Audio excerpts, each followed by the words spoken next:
Bienvenidos amigos al segundo módulo del curso bimodal La estadística, una herramienta para la comprensión del mundo. En este módulo estaremos reflexionando sobre formas de representar y resumir los datos vinculados con una situación o problema que requiere de un análisis estadístico.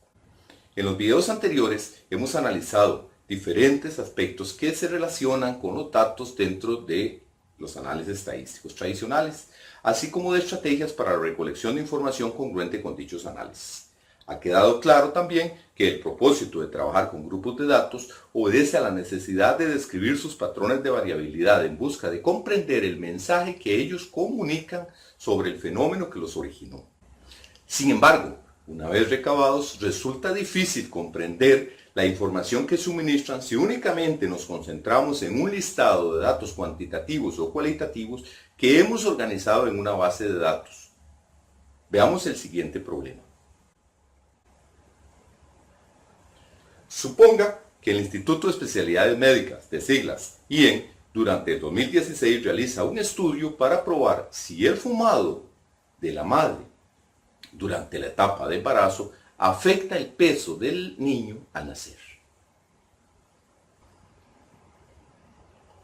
Se realizó un estudio con 120 mujeres embarazadas que residían tanto en zonas urbanas como rurales y que tendrían sus hijos en 3 de los hospitales más importantes del área capitalina. Algunas de las variables incluidas en el estudio son: hospital, que tiene 3 categorías: Hospital de la Mujer, Hospital México y Hospital San Juan de Dios. Estos son los centros que se incluyeron dentro del estudio. La residencia urbano-rural, dependiendo del lugar donde reside la madre durante su embarazo. Hombre-mujer, que corresponde al sexo del niño, que también se puede ver como masculino o femenino. Fumado de la madre, corresponde a las categorías si la madre no fumó o lo hizo relativamente poco, si la madre fumaba regularmente. Y bajo peso al nacer, que incluye las categorías de que si el niño tuvo bajo peso o no lo tuvo.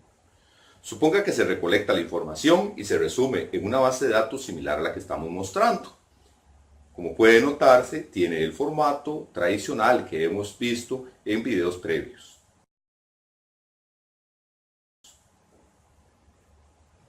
Piense en una estrategia que permita resumir esta información de manera que resulte comprensible para una persona que no es especialista en el campo de la estadística. Volviendo al reto que se nos planteó al inicio sobre resumir la información, la base de datos resulta poco práctica debido a que es un listado de números o códigos que dificulta un análisis sencillo. Supongamos que queremos resumir la variable hospital, que tiene 3 categorías. Como vimos antes, Hospital de la Mujer número 1, Hospital México número 2 y Hospital San Juan de Dios número 3. Con esta información queremos hacer un resumen de ella. Desde el punto de vista didáctico, la práctica que realizan los estudiantes desde los primeros años escolares consiste en agrupar los datos que son repetidos e ir determinando la frecuencia en cada caso. Observemos. Después de realizar este conteo, se espera que los estudiantes puedan llegar a tener resumida la información y se presente en un cuadro similar al que estamos mostrando, donde aparece el número de nacimientos en cada uno de los hospitales considerados en el estudio. Es importante que en las primeras actividades los estudiantes vayan realizando esta etapa de conteo debido a que les ayuda a asimilar el concepto de frecuencia, aunque más adelante, si se cuenta con la tecnología necesaria, se pueden utilizar herramientas tecnológicas para realizar esta labor de conteo. Aunque el cuadro permite comparar la cantidad absoluta de nacimientos entre los hospitales, muchas veces interesa también realizar una comparación relativa, es decir, comparar el peso o ponderación que tiene este valor en cada hospital en relación con el total de nacimientos observados. Esto se puede realizar determinando el porcentaje respectivo de nacimientos, tal como podemos observar en el cuadro. Este cuadro viene a cumplir el cometido de resumir la información de los datos. Se puede observar de una manera sencilla el número de nacimientos y el porcentaje correspondiente que se produjo en cada hospital. Sin embargo, con el propósito que el cuadro sea autosuficiente, de manera que el lector pueda contar con suficiente información para comprender el mensaje sin necesidad de ir a otras partes del documento a leer de qué se tratan los datos, se debe incluir otros elementos que permiten lograr este objetivo.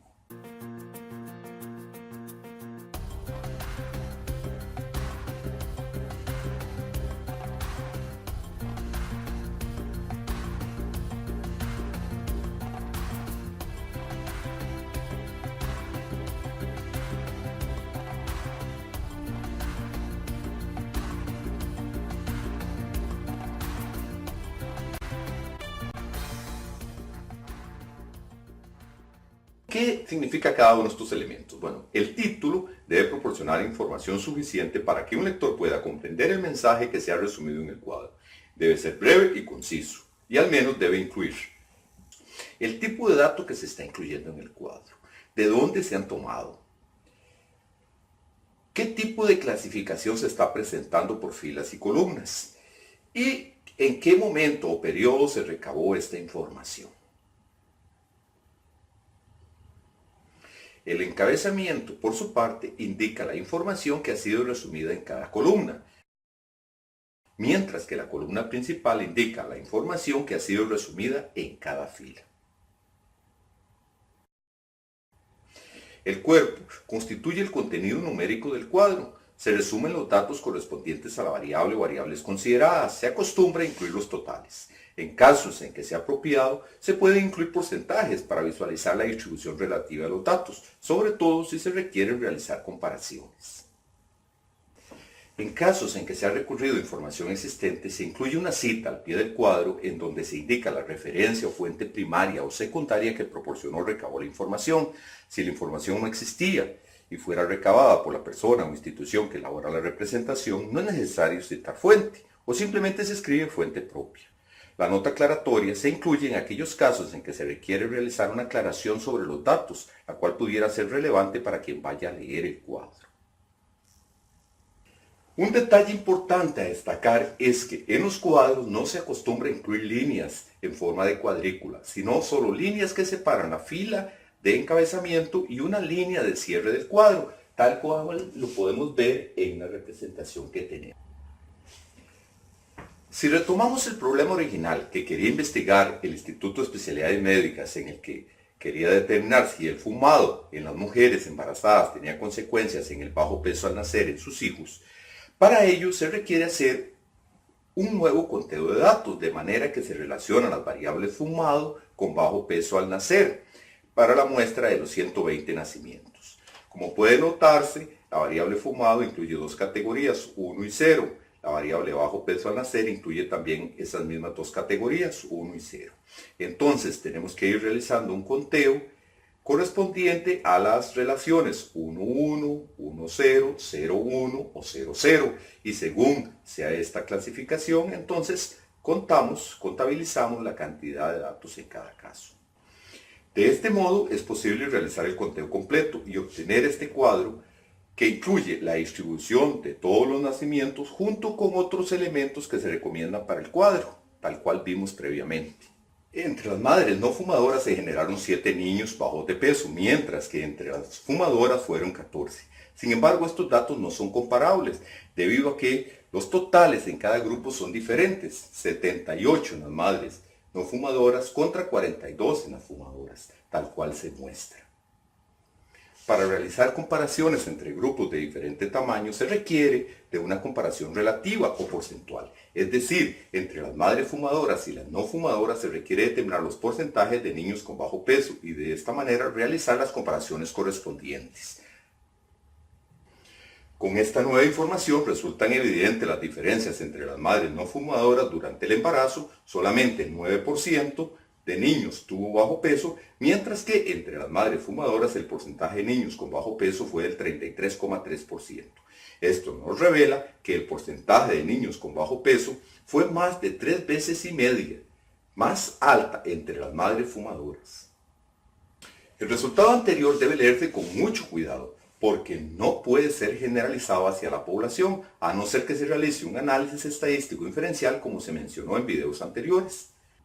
La conclusión debe realizarse sobre los 120 nacimientos observados en la muestra aleatoria.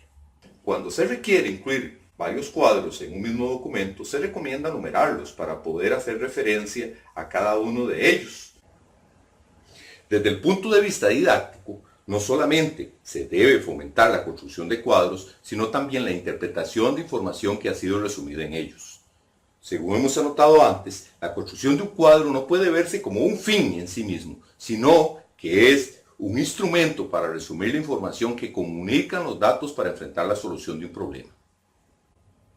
En materia estadística, los cuadros constituyen una importante herramienta de representación que busca implementar este proceso dentro de las actividades de aula, y al mismo tiempo interactuar con los restantes procesos del currículo. En el próximo video analizaremos otras formas de representación.